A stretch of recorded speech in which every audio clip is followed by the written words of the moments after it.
Have you ever been so captivated by a video game you begin to question why life is the way it is? It may sound strange, sure, but every now and then, on a very rare occasion, you run across that one video game that takes you to a place you never imagined possible.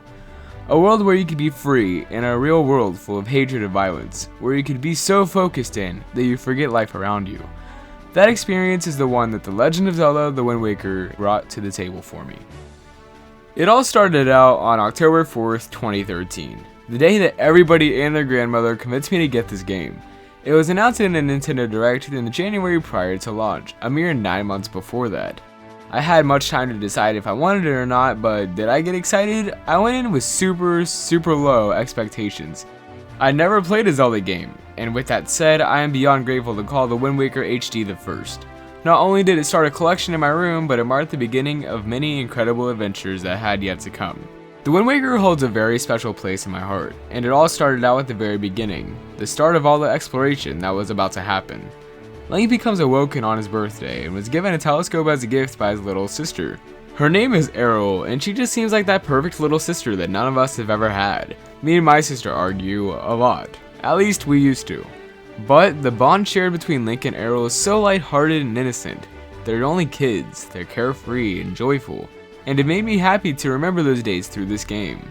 I'm a pretty happy person now, but we've all had our times. These are two young siblings that care for each other immensely, and the game itself conveys that message very clearly as you progress through. The entire adventure begins as a pirate by the name of Tetra takes a pretty hard fall into the outside island forest after being dropped by the Helmerot King, a massive bird that ends up being a pretty significant antagonist throughout the game. In an effort to retrieve the girl, it swoops in and takes not Tetra, but instead kidnaps Link's best friend, his very own little sister. This game gets to me on a personal level, but in such a good way. You can literally feel the emotion. There aren't many games like that anymore. Tetra agrees to help Link find Errol, and that right there is the biggest sign of compassion I've ever seen in a video game. And sure, even if it was a reluctant agreement, Link was still able to sail with Tetra to find his sister. The feelings you get during the beginning of the game and throughout the conversations between the characters set you up for a greater, more grand experience.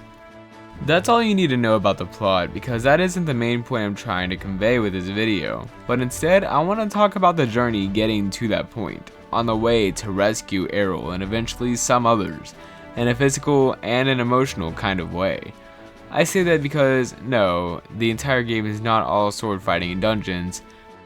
It's a game of suspense, of excitement, and wonder.